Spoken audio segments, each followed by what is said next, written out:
Hello guys, मैं हूं साची और स्वागत है आप सबका हमारे यूट्यूब चैनल साची ट्रिकी क्लासेस में। आज हम वोकैबुलरीज को याद करेंगे और वो भी ट्रिक से। तो ट्रिक सीखनी है गाइस, तो वीडियो में लास्ट तक बने रहिएगा और वीडियो को लाइक कीजिएगा और हमारे चैनल को सब्सक्राइब कीजिएगा। आपके लाइक से मुझे मोटिवेशन मिलता है, तो प्लीज वीडियो को लाइक कीजिए। चलिए हम शुरू करते हैं। अब्रीविएट। अब्रीविएट का मतलब होता है किसी शब्द या किसी कहानी को छोटा करना, संक्षिप्त करना। अब्रीविएट को हम रिलेट करेंगे अब की बार से। अब्रीविएट, अब की बार। और अब की बार हम क्या करेंगे? बड़े से कहानी को अपनी भाषा में छोटा करके लिखेंगे। तो अब्रीविएट का मतलब हुआ किसी शब्द या कहानी को छोटा करना। जैसे हम डॉक्टर को DR लिखते हैं, तो डॉक्टर एक शब्द है लेकिन उसको हमने छोटा करके DR लिख दिया, तो उसी को बोला जाता है अब्रीविएट, यानी अब की बार। हम क्या करेंगे ना, शब्दों को और कहानी को अपने भाषा में छोटा करके लिखेंगे। चलिए हम दूसरा वर्ड देखते हैं। गाइस, हमारा दूसरा वर्ड अबोलिश। अबोलिश मतलब होता है किसी प्रथा या कानून को समाप्त करना, उसे खत्म करना। तो अबोलिश को हम रिलेट करेंगे अब बोली से। अबोलिश यानी अब बोली। ऐसा इमेजिन कीजिए कि किसी पर प्रथा के नाम से अत्याचार किया जा रहा है, उसको प्रथा के नाम से सताया जा रहा है। तो लास्ट में उसने क्या किया कि उसने अपनी चुप्पी तोड़ी और वो बोली, मैं इसे नहीं मानूंगी, मैं इस प्रथा को समाप्त कर दूंगी। तो इस प्रकार अबोलिश यानी अब बोली कि मैं इस प्रथा को नहीं मानूंगी, इसे समाप्त कर दूंगी। तो अबोलिश का मतलब होता है किसी प्रथा या कानून को समाप्त करना। अबोलिश यानी अब बोली, क्या बोली कि मैं इस प्रथा को समाप्त कर दूंगी, मैं इस अंधविश्वास को समाप्त कर दूंगी। चलिए हम अगला वर्ड देखते हैं। ये रहा हमारा तीसरा वर्ड। अब मतलब होता है बेतुका, मूर्खतापूर्ण, बेवकूफी। तो ऑब्जर्व को हम रिलेट करेंगे ऑब्जर्व से। ऑब्जर्व का मतलब होता है ना कि किसी को गहराई से समझना या उसे उसके बारे में जानना, उसको गहराई से देखना। हम लोग बोलते हैं ना कि मैं उसे ऑब्जर्व कर रहा हूं, मतलब मैं उसे समझने की कोशिश कर रहा हूं। और क्या ऑब्जर्व किया जा रहा है ना, किसी के बेतुकापन को, मूर्खतापूर्ण को ऑब्जर्व किया जा रहा है। ऑब्जर्व यानी ऑब्जर्व, क्या ऑब्जर्व किया जा रहा है? किसी की बेवकूफियों को यानी मूर्खतापूर्ण को। प्लीज गाइस वीडियो को लाइक कीजिए और मुझे मोटिवेट कीजिए, आपके लाइक से मुझे मोटिवेशन मिलता है। चलिए हम अगला वर्ड देखते हैं। अक्रोबेट। अक्रोबेट का मतलब होता है कलाबाज, जिसमें जे बहुत सारी कलाएं होती है।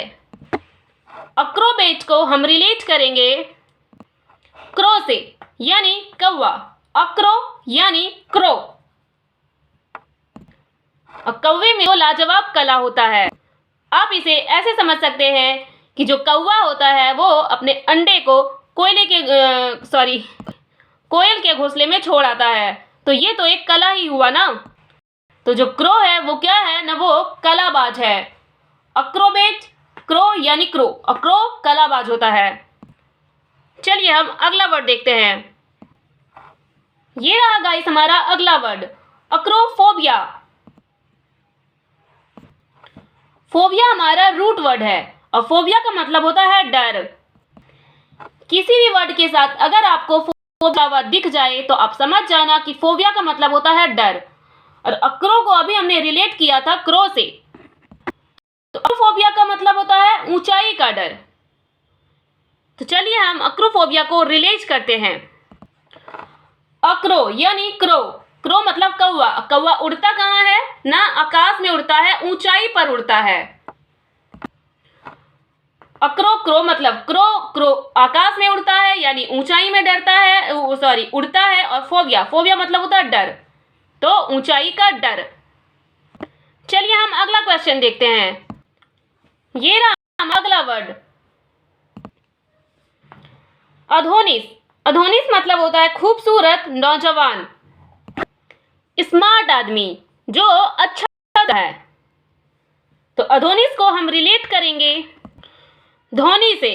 अधोनिस यानी धोनी। और धोनी को कौन कहता है? वो इतने स्मार्ट दिखते हैं। अधोनिस यानी धोनी, और धोनी स्मार्ट है, खूबसूरत है। चलिए हम अगला वर्ड देखते हैं, एजेंडा। एजेंडा होता है कार्यसूची। एजेंडा को हम रिलेट करेंगे झंडा से। यानी झंडा, और झंडा में हमने अपना कार्य के बारे में लिखा है, कार्यसूची बनाया है। ट्रिक थोड़ी सी उटपटा है, बट अगर हमें याद रहता है तो दिक्कत क्या है।